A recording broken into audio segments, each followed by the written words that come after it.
What is the St. Louis Mercantile Library? There's so many ways to explain it, but it's the oldest library west of the Mississippi in continuing existence.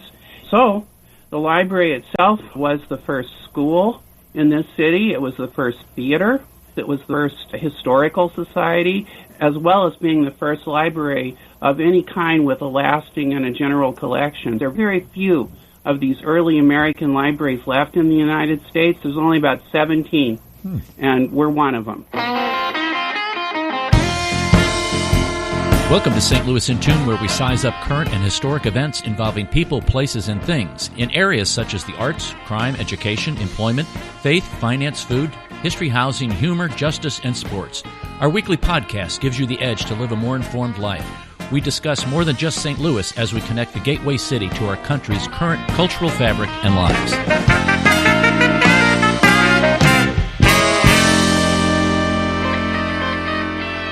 John Neil Hoover is the Endowed Mercantile Library Executive Director. In other words, it's the St. Louis Mercantile Library. He's the Executive Director, but it's a real fancy name that he's gotten recently. And the Mercantile Library, not a lot of people are aware of it. They may have heard about it. Maybe they'll think Mercantile Bank. John holds advanced degrees from the University of Missouri-Columbia, Southern Illinois University, and his alma mater is Northwestern University. Ooh. He's the author of articles on regional culture studies as well as many other publications. He's curating a series of major exhibitions at the Mercantile right now, forming a collecting history of the organization, and has written to date Mapping St. Louis History, commemorating the 250th anniversary of the founding of St. Louis, and Audubon and Beyond, 5 Centuries of Natural History at the Mercantile Library. We've got him on because it is the 175th anniversary of the St. Louis Mercantile Library. Wow. And John, because he's been a former president of the Bibliographical Society of America and a member of the American Antiquarian Society, he knows exactly what he's talking about. John, welcome to St. Louis in Tune. Well, thanks so much for having me. Now, many do not know what the St. Louis Mercantile Library is, so it's a basic question. Mark's got his hand up. Yep. What is the St. Louis Mercantile Library? There's so many ways to explain it, but it's the oldest library west of the Mississippi in continuing existence. The reason why it's mercantile is because it was founded by the early civic-minded, philanthropic business people of the city, and that was the model that extends all the way back to Benjamin Franklin's time in Philadelphia with the Library Company of Philadelphia, or the New York Library Society. It was founded as an association of people who loved books and who loved history and the humanities, and they wanted to bring to the people education and discourse and knowledge and news and education. So the library itself was the first school in this city. It was the first theater. It was, in so many ways, it was the first historical society, as well as being the first library of any kind with a lasting and a general collection. So we're very proud of that, and we're proud that the city of St. Louis has always been in our hearts and has helped us continue to be here for all of these years. There are very few of these early American libraries left in the United States. There's only about 17, and we're one of them. So these civic leaders and philanthropists, citizens of the frontier St. Louis, the purpose was to exchange books or, wow, if you wanted to know that, then you need to go to over there. But did they put their collection together so everybody could participate? At first, the city itself was a really great book town, and in the early French days, and there are many examples of private libraries where people in the very early frontier days, like Leclerc and Chateau, shared books with each other, and they collected them, but they imported them into town from Paris and England and created really some strong libraries. Now, when you ask how did that work with us, yeah, we have some of those very books that were donated by those city leaders in the early 19th century to us, and then we were able to build through a fee for members, if you will. I think it was $2 a year in those days. We would build collections, and those collections are the bedrock and the core of our institution, and over the years they were useful books at one time, and they've become pretty rare now. Books on travel and exploration and mapping. You mentioned the map exhibition. It's become, in later years, the Mercantile has become one of the great rare book libraries of the United States. And it's a research library today in all aspects of the humanities.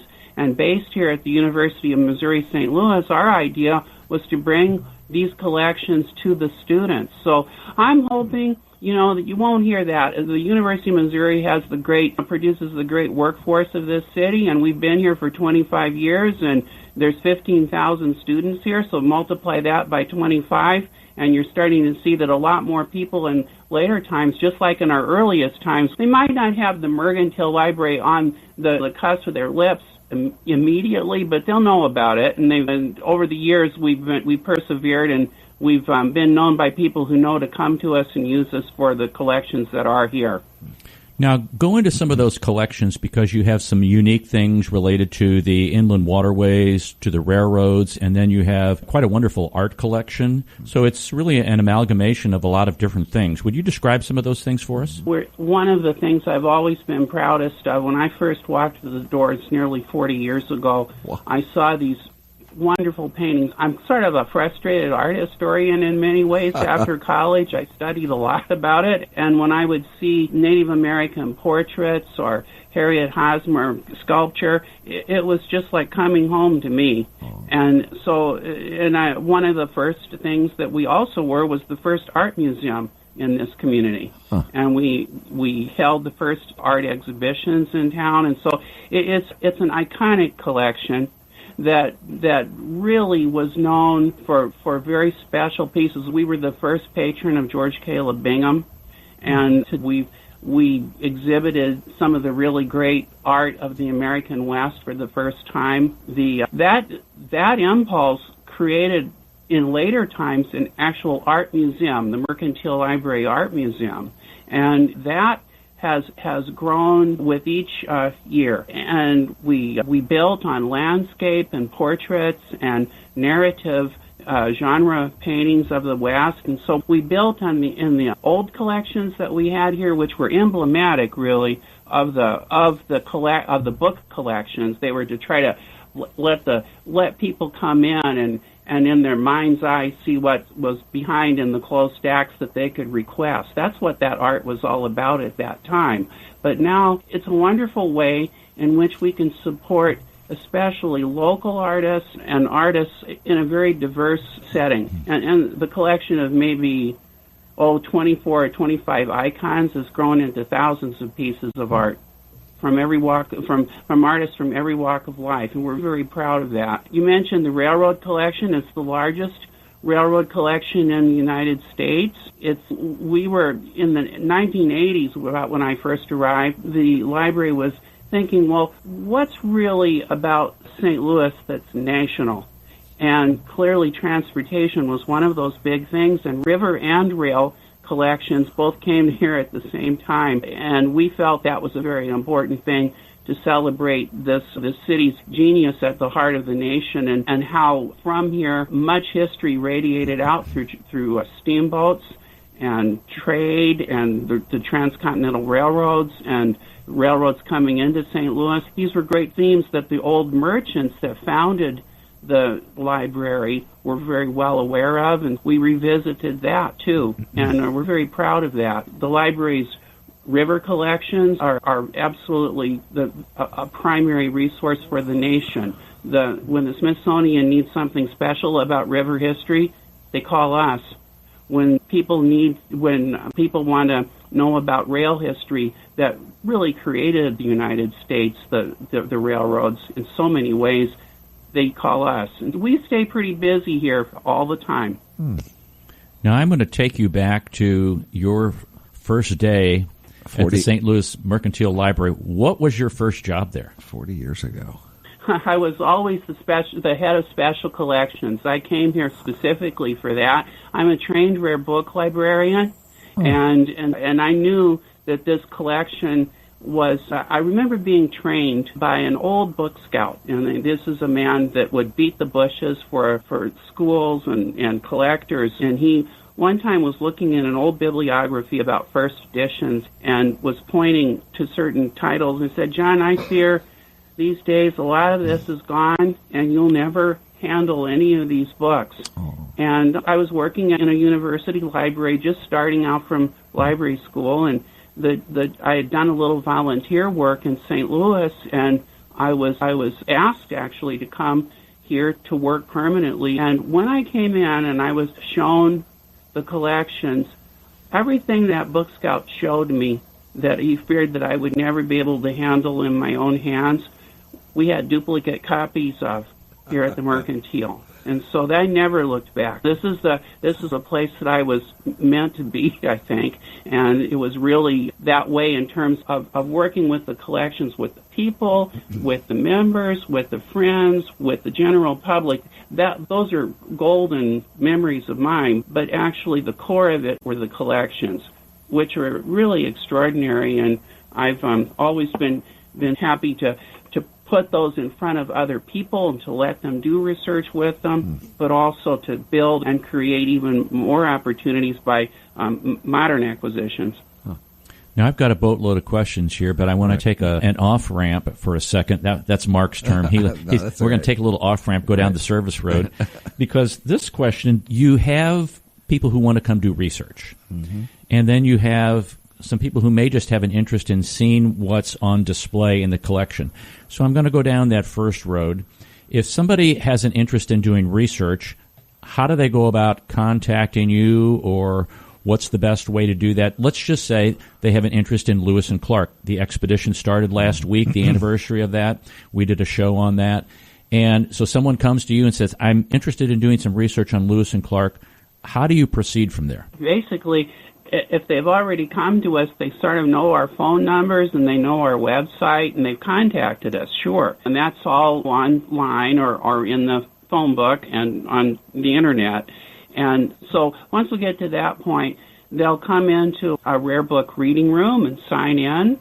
And this is so wonderful about a rare book library. If they're interested and they're looking through the catalog, and they would say, I see that you have a first edition of the travels of Captains Lewis and Clark. It's a great rare book, the foundation stone of all Americana collections, libraries, and private collections. Wow. That will be put in front of them after the normal protocols of signing into a rare book reading room are done, and identifications, all of that, and that person can handle it and read it and see it. Normally, there are other editions of Lewis and Clark, modern editions, and so those can be, of course, checked out in general stacks and used. But if there's some reason that a person would like to see a signature, they're working on a book, or they need the title page for work on Lewis and Clark, it's everything from advanced scholars, academics, people who are working on books, to people who, as you said, would like to come in and because they've heard your show and would like to do more deeper reading, we can provide both in the reading room under normal restrictions of a rare book reading room, which is under camera and observance and security, and use pencils and our paper is provided to people. But it's you go into some museums and say, I'd like to handle all of the rare export trade China that you've got from this and this collection or this collection, and you can see how far you get. Yeah, not very far. No, but books are different. They're for everyone, and we try very hard to provide access to them in whatever way is most appropriate. We've got to be careful with early newspapers and early books of great fragility because, of course, they're old and paper is fragile. But under a good controlled setting, a patron here can see these things and use them. And we're very happy that we can provide that service. A lot of our research these days for people, we're one of the really great digital platforms for history and in this city. And so all through the pandemic, when our reading room was not open to the public, we were online helping people constantly with hundreds of requests from all across the country. And it could be where we would be providing an image or a digital resource or guide people through the online archives so that they could do this themselves or link up to other archives that are online. But so we do provide a very strong and vigorous digital service as well for our collections and our students. Wow. John, that was where my question was going to be, digital. So you've been working on that, I guess. We're not this old, like, there's some sort of an effete secret in this city. We don't like that. We don't want people that sort of special or cognoscenti type things makes it sound romantic that, the best secret in St. Louis, or St. Louis itself is the best secret for travelers, or any of that. I suppose that sounds special for a while, but when you start to think about it, that's not a very good place for any institution or any city or any aspect to be. I was looking at sort of like thinking about your own radio station. You want to be as accessible and to create as many opportunities for discourse as possible. One of the things we did was to really pull ourselves up by the bootstraps with this wonderful, very promising age we're in, where we can use technology to preserve the collections and get them digitized, but also to provide access in ways that we never could before through digital research online. And we are available on the World Wide Web live, or you can listen on your computer at kwrh929.org or radiostl.com. John, if I'm just coming in, I probably need to make an appointment, correct?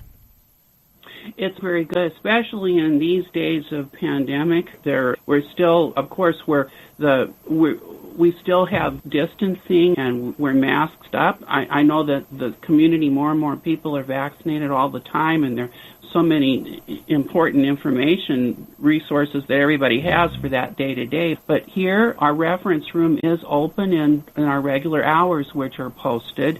And right now, the university itself is on spring break, so after the graduation students in the spring. So our schedule is that schedule too. And so it is very good to call the reference room. And the group of reference librarians we have here, led by Charles Brown, who's legendary reference librarian and has helped so many people on so many subjects or the others. They're all listed and people can contact, and we do encourage people to call to make an appointment. Walk-ins are serviced when we can do it, but our hours, the reference room closes at 4 o'clock the days that it is open, which are Monday, Tuesday, Wednesday, and Thursday. And so you need to protect your own time to make sure that we've got things ready for you, and that and what we have is available, and people can come in and do that research. Good question about that. We're talking to John Hoover. He's the executive director of the St. Louis Mercantile Library, located at the University of Missouri St. Louis. And John, you have some special exhibits going on. I know, especially since it's the 175th anniversary of the library, and we set up an appointment to come over there and check out the exhibits and just walk around. That's what we would do. But describe that exhibit a little bit more in detail, and maybe some other exhibits that you have planned or have done in the past. Sure. And also, too, during the week, is really a person can come in and visit the library and look at these exhibitions on their own. But we can schedule here a docent-led tour for smaller groups. I believe we're up to 4 people. They sort of the size of one docent and 2 couples, and then we can have 2 of those simultaneously going at one time. Larger groups will come back to us for these tours, and that's fine. But I think it's a wonderful opportunity if you can get one of those scheduled to come in with a docent-led tour. If you don't, plan to come back several times, because for our anniversary exhibition, it's you mentioned the map exhibition that we did. That was we started celebrating our 175th anniversary about 8 years ago through a series of exhibitions. You mentioned the map exhibition. It was embraced by the night that we closed it. We had dozens of people looking at the maps one last time. People love maps. Then we did an exhibition on natural history, and then the second to the last one in a series was on historic newspapers. The library is one of the largest, maybe one of the 10 largest collections of historic American newspapers in the United States. And then to finish this period of celebration of the 175th, which we felt was very important to do through our collections. No cultural institution in the city can reach that date within 25 years of us. Wow. And we're really proud that as the grandparent of all the other cultural institutions, we have that in our history, but we wanted to actually do something to show why that was important. And so the fourth exhibition is called A Nation, a City, and its First Library. Americana as a Way of Life at the St. Louis Mercantile Library for 175 years. And the idea behind that is people have always asked me, what do you collect that makes you different from, say, the Historical Society? And we collect nationally. We collect St. Louis, which is similar to, say, Mohawk, because St. Louis has a national story, and so that's where we make a difference. And what these different galleries, we have 8 galleries of exhibitions telling that story. But no, I just wanted to sum up to say that what we really were trying to do was to show at times how the city and the nation, of course, they're collected here, and the Mercantile would have had an influence in that. But at many times, the city and the nation and the library came together in living history itself. The library was a drill ground and a capital during the Civil War for the state. The Emancipation Proclamation was ratified in the hall of the Mercantile Library. The great Senator Benton, the greatest senator probably ever came from Missouri, lay in state. He had uttered a speech that said that when he pointed to the west, and he said the Orient's markets are through that direction, when he was really promoting the Western railroads. He did that at the Mercantile. And so there's so many ways in which the library lived its history as well as collected it, and that's what this exhibition is about. And we've looked at American people and their narratives. That's one of the really prime things that Americana is all about. First editions, Americana First. We've got the first novel written in English on display, the first book of poetry printed west of the Mississippi, the first city directory, the first time that Mississippi or Missouri appeared on maps, and indeed the first time that St. Louis appeared on a map. Those are all on display in that particular gallery, and then we drill down into concentrations. The library is one of the great collections in the United States on Native American history. And so what were called Indian galleries by Catlin and Bodmer and Edward Curtis are all on display. And we did an imaginary tour of the Mercantile in another gallery that had that really tried to show what the library looked like in the 1840s when we were founded. Those are all things that we're showing. In the center we've got a very impressive and poignant collection of early, what were called slave narratives, everything from Frederick Douglass's life, the first edition of that, to numerous other copies from the Helen Nash collection here of African American history and Africana. And we've tried to do a bit of a rendition of the era of slavery to the Civil War to freedom. So we've got everything from those slave narratives to the Meacham letter that Peck had collected on how he preached to slaves and taught school in the middle of the river in a steamboat to avoid the legal aspects and pre-emancipation times. All of that, a funerary ornament in silver from Lincoln's hearse that's been in the collection since 1865. Wow. Those are all on display. Chuck Berry's scrapbooks. We've tried to show the triumph of African American art and culture in this show, so that's on display.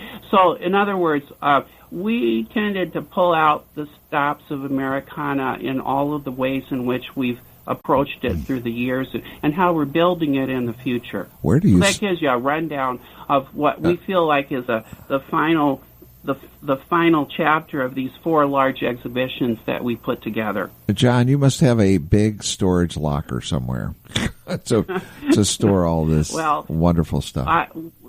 The Mercantile's been in 3 buildings and 2 rented apartments downtown before the first building was built. And we're always out of space, but we consider that really very healthy to keep growing and to keep building. Just as long as we can always provide for the trust of our patrons that they have access to these collections. Right.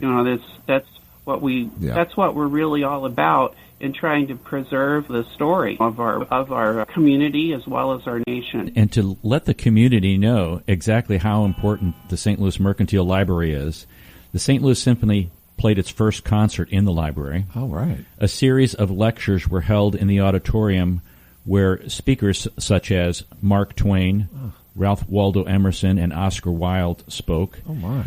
Another thing about the St. Louis Mercantile Library that people may not know, that one of the original buildings on Locust Street had a 2,000-seat grand hall, which was the largest auditorium in the city of St. Louis at the time, and the first session of the Missouri Constitutional Convention in 1861 met in the library, voting to stay in the Union at the beginning of the American Civil War. Wow.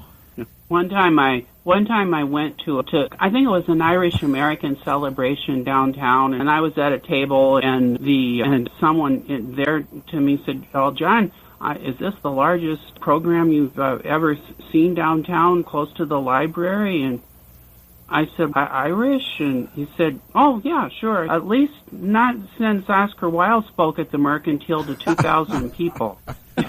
So that kind of, anyway, it does. It has a great heritage. The Emerson letters are on display, some of them right now. Wow. And Emerson, I've always looked on as this great transcendentalist. One of our greatest painters in our region was Federico Sylvester, and he was a great transcendentalist in art. So I've juxtaposed Emerson coming to St. Louis with our most recent acquisition of a Sylvester painting. And that's how these galleries are working. We want people to think and look at the hand lists and maybe read the catalog and see how all of these various strands and vectors of culture come together in a library like this. Now, did you start at the building on Locust that's now the MX and it's being transformed? Is that the place that you started? Yeah, it was built it was opened in 1889 after about 37 years in the first building, which was deemed to not be fire proof. And so the second building was a magnificent structure that over the years had been remodeled several times on the outside. And it looks that way, but it was a ornate Florentine counting house type of a building when it was originally built. The closest building I could link to it downtown that's still standing is probably the security building. Yeah, it was gorgeous. And so yeah, that's where I started. And as the old reading room it really represented a great deal of what the overall library was always all about. So we tried to construct a little bit of that with enlargements and with furniture from that building and from the first building itself. And the one gallery that I mentioned was an imaginary tour. Now, you've seen a lot of things over the course of your time at the St. Louis Mercantile Library. Is there a favorite item or one or maybe a couple that, whether it's a book or it's a document or it's a painting or it's a sculpture or something like that, that really, wow, I really love seeing that all the time. I never get tired of looking at this. Is there something like that at the library for you? There are so many, but one in particular that I've always really loved is John Caspar Wilde's view of the river heading down from Carondelet on South Broad. There's no more St. Louis early frontier picture like it than I think of, it used to hang in the old reference room downtown. And when I first saw it, I thought, oh my goodness, what a great piece! And Wilde had done some of the very, very first images of the city. I love that one. The Mercantile asked George Catlin to paint a view of the city from out in the harbor. And so we have a print. We printed that and made for distribution. And those prints are very rare, but I'm very proud of it. especially, and it's beautiful, especially when it's been watercolored, like the old 19th century artists used to do that. And I'm so proud of it. It says, from the Mercantile Library Association, View of St. Louis by George Catlin. Those are two of really my favorites in terms of the art. The great book on the Valley of the Mississippi, illustrated by Henry Lewis. It's one of the great Midwestern rare books of the entire Mississippi.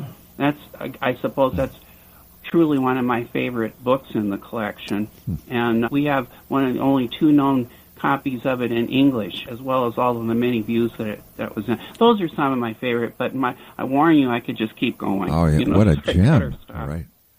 Wow. When you're walking around and looking at all these things and know what's in the collection over the course of the time that you've been there, and then new things coming in I would say on a regular basis, I would just be, it's like a kid in a candy store. It's our own little Smithsonian Institute here. Yeah. It is St. Louis and St. Louis's Smithsonian. You're totally right. And the Smithsonian knows that. So we were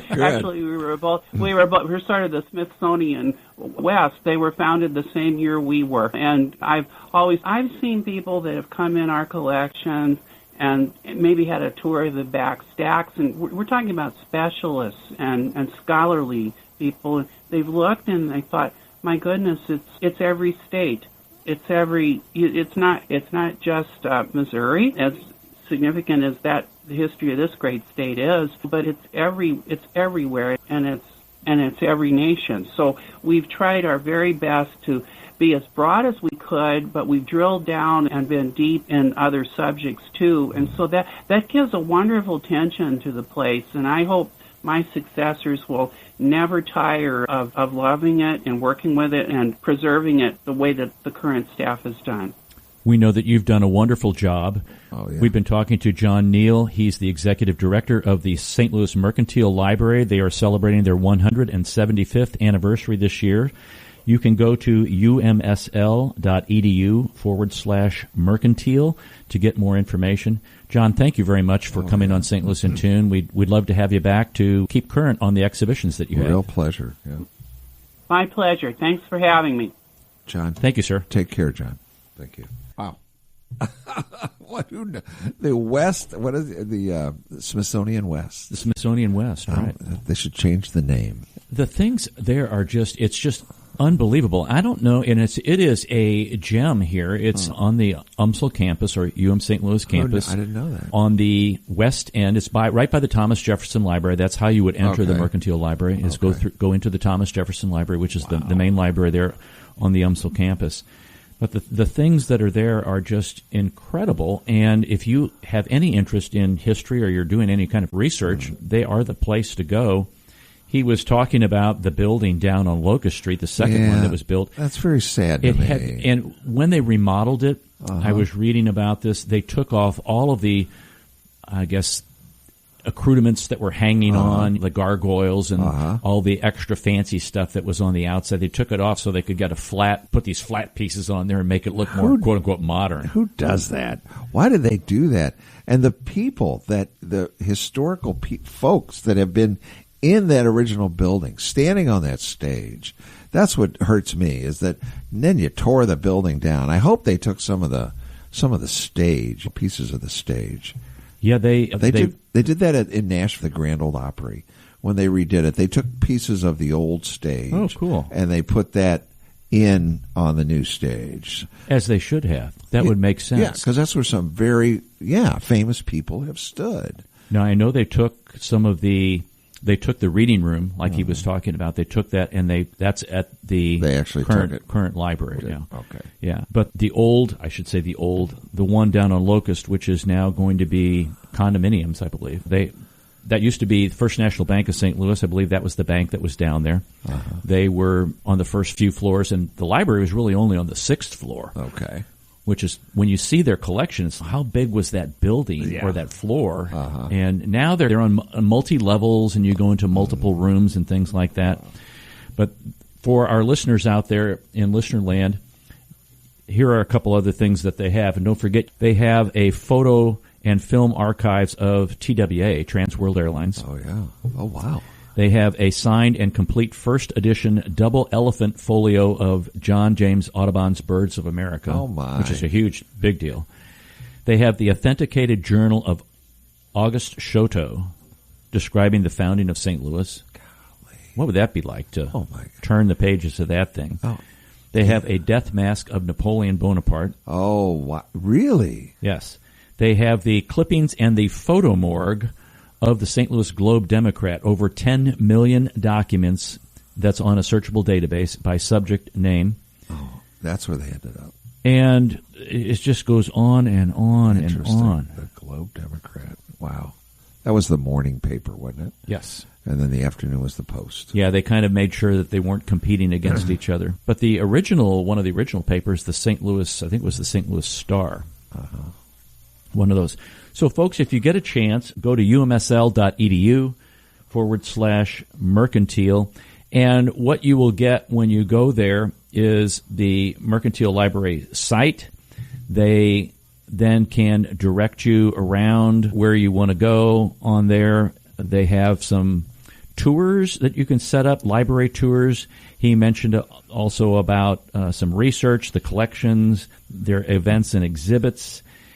The anniversary educational series, some of that's online. They have some great stuff for teachers and students alike on that. I also have a Facebook page where you can go and check them out there. Some of the interesting things, the number of books that they have. To actually be able to hold some of these books in your hand. Oh, yeah, that's the thing.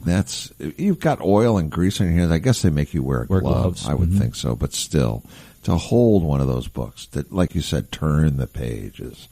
Oh, my goodness. It's put you in a position of appreciating.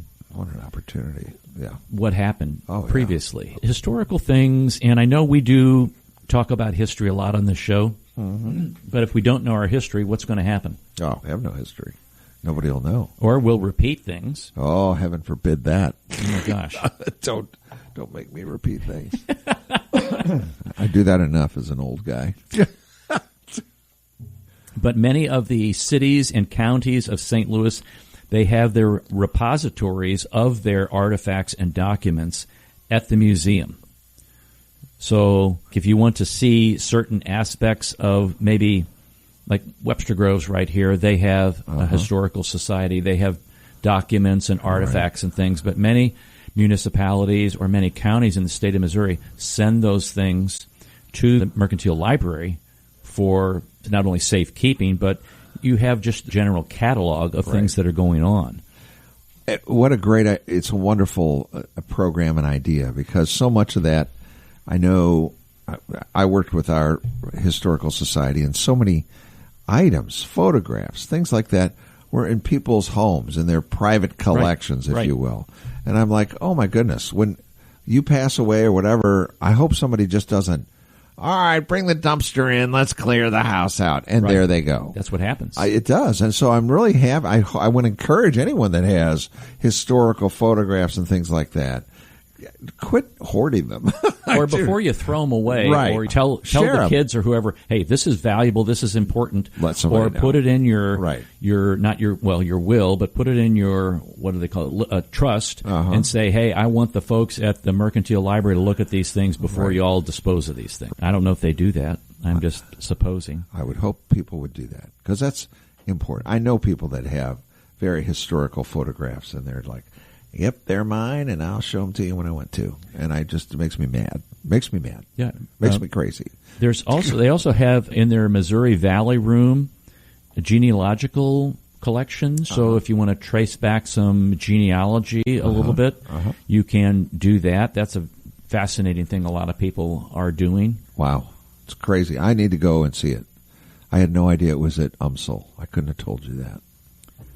So, the Smithsonian West. That's what I'm going to call it from now on. Forget the Mercantile. It's the Smithsonian West. Well, and you understand why, because St. Louis was really the first major city established west of the Mississippi, why we're first in a lot of things, why the museum's so old, one of the first symphonies, et cetera, et cetera, et cetera. We even have in our community here, probably, it will be debatable with a group in Boston, but the first art gallery, longest held art gallery in the United States is here in St. Louis. Matter of fact, it's here in Webster Groves. Oh, really? Yes. What do they know about It's it? McCon and Burr. Okay. Shameless plug for Scott and Sarah Kerr. That's okay. We appreciate you listening to this episode of St. Louis in Tune. If you enjoyed this episode, please consider subscribing to the podcast to keep up on all of the latest episodes. St. Louis in Tune is produced in cooperation with KWRH 92.9 FM and Motif Media Group. For St. Louis in Tune, I'm Arnold Stricker.